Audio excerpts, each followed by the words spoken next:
उत्तर प्रदेश में सरकार में बदलाव की अटकलें यूं ही नहीं लग रही। जहां बीजेपी में हलचल मची है तो वहीं दूसरी तरफ बीजेपी की कई हामी जमात भी मरकज से लेकर यूपी की सरकार तक अपने लिए नए मौके तलाश रही है। जुमेरात को वजीर दाखिला अमित शाह से अनुप्रिया पटेल और संजय निषाद की मुलाकात भी इसी जानिब इशारा कर रही है। ये तस्वीरें भर नहीं बल्कि इन तस्वीरों में यूपी बीजेपी की सियासत और आने वाले इंतखाबात की हिकमत अमली की झलक नजर आ रही है।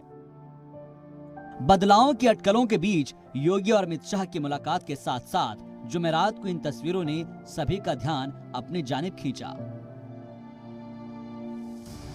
वैसे तो अपना दल और बीजेपी में इत्तेहाद है, लेकिन बताया जा रहा है कि अपना दल पिछले कुछ दिनों से नाराज चल रहा है। अपना दल एस की लीडर अनुप्रिया पटेल को इस बार मोदी सरकार में जगह नहीं मिली, जबकि पिछली सरकार में वो वजीर थी। तो जराये के मुताबिक यूपी चुनाव से पहले अपना दल की लीडर अनुप्रिया पटेल पार्टी की हिस्सेदारी पुख्ता कर लेना चाहती हैं। जराये के मुताबिक अनुप्रिया पटेल यूपी में 2 वजीर ओहदे और मरकज में एक राज्य वजीर का ओहदा मांग रही हैं और बीजेपी की जानिब से उन्हें इस पर गौर खौस का भरोसा भी दिया गया है। जराये के मुताबिक संजय निषाद और प्रवीण निषाद की इस मुलाकात के पीछे की असल मंशा भी मोल भाव बताई जा रही है।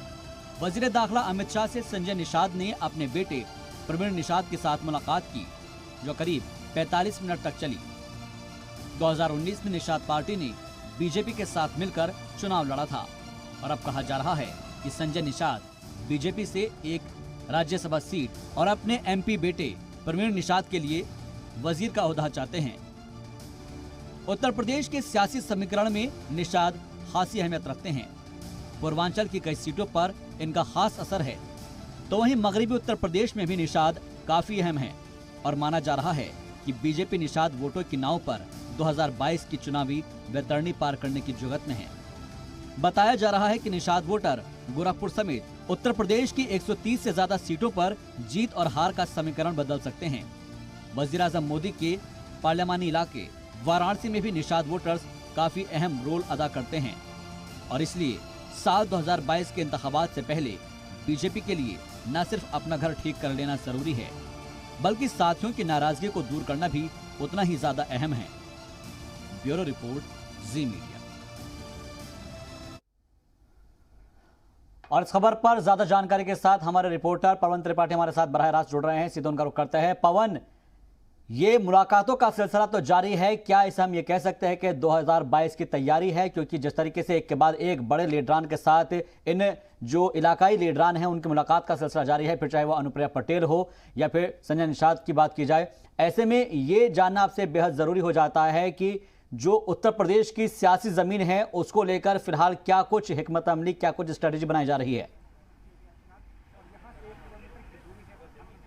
बिल्कुल, देखिए, अगर बात करें तो कल से मुख्यमंत्री योगी आदित्यनाथ यहां पर पहुंचे हुए हैं और कल उन्होंने सबसे पहले जब गृह मंत्री से मुलाकात की है, गृह मंत्री से मुलाकात करने के बाद वो सीधे उत्तर प्रदेश सदन आ गए। यहां पर कई अधिकारियों से, कई मंत्रीगणों से बातचीत हुई है और अब प्रधानमंत्री नरेंद्र मोदी से मिलने वो जाएंगे। उसके बाद बीजेपी अध्यक्ष जेपी नड्डा से मुलाकात वो करेंगे। सबसे बड़ी बात यह है कि कहीं ना कहीं 2022 के इलेक्शन को लेकर तैयारियां पूरे जोर पर हैं और अभी से प्रयास ये किए जा रहे हैं कि हर छोटी छोटी जगह हर कमियों को पूरा किया जा सके। सबसे बड़ी बात है कि जिला पंचायत के अभी हाल ही में चुनाव हुए हैं, उसमें जो रुझान रहे हैं वो किस किस पार्टी के प्रति कितना रहा है लोगों को, ये ज़रूर देखने वाली बात है और इन पर विशेष ध्यान दिया जा रहा है। क्योंकि ये बताया जाता है कि जो जिला पंचायत चुनाव होते हैं वो गांव स्तर के लिए सबसे महत्वपूर्ण चुनाव होते हैं और सबसे बड़ी बात है कि वहीं से कहीं ना कहीं राजनीति के और भी दूसरे अखाड़ों की जो है वो शुरुआत हो जाती है। तो जिला पंचायत चुनाव में जो रिजल्ट आए उनकी समीक्षा बैठक भी की गई है।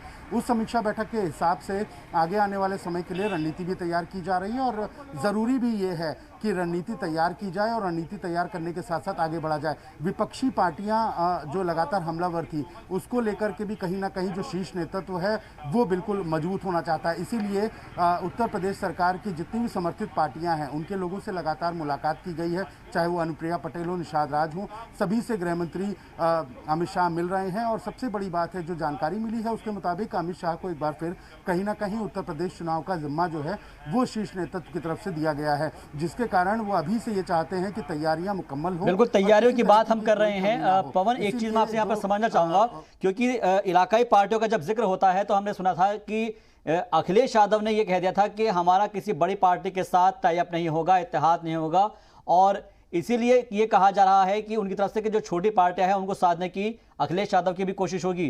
क्या समाजवादी पार्टी से पहले ही अपने इक्के और पत्ते खोलकर बीजेपी उन पार्टियों को अपनी तरफ रागिब करेगी, उनको अपनी तरफ खींचेगी?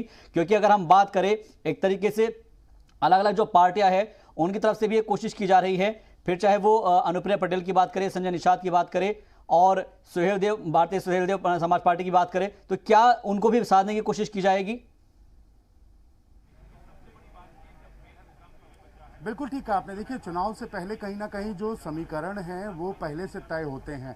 किन किन पार्टियों के साथ मिलकर किन किन सीटों पर चुनाव लड़ना है, किसको कितना प्रतिशत देना है, ये बहुत पहले से इसकी रणनीति तैयार हो जाती है। और ये कहीं ना कहीं रणनीति तैयार करने की जो पृष्ठभूमि है ये यहाँ पर अब दिल्ली में बनना शुरू हो चुकी है। अगर बात करें उत्तर प्रदेश जैसे राज्य की, तो कहीं ना कहीं वो दिल्ली के राजनीति की भी दिशा और दशा दोनों तय करता है। इसीलिए लगातार प्रयास ये किया जा रहा है कि अब जो है दिशा दशा तय करने के साथ साथ जो समर्थन देने वाली पार्टियां हैं उनको कहीं ना कहीं एकजुट किया जाए, उनसे हर मुद्दे, हर बात पर चर्चा हो, जो उनकी मांगे हो, जो उनकी डिमांड्स हो, उसको हम कैसे पूरा करेंगे, उनको हम कैसे आगे निभाएंगे, ये साधने वाली बात है। और यही साधने की तैयारी कहीं ना कहीं अभी लगातार चल रही है। ठीक है, बहुत बहुत शुक्रिया हमसे बातचीत के लिए पवन त्रिपाठी, तमाम जानकारी के लिए आपका। आगे भी आपसे अपडेट लेते रहेंगे। जब ये मुलाकात होगी तो उसके बाद क्या नजरिया होगा, किस तरह की बातें हुई हैं, ये जानना बेहद जरूरी होगा। फिलहाल के लिए बहुत शुक्रिया पवन त्रिपाठी आपका।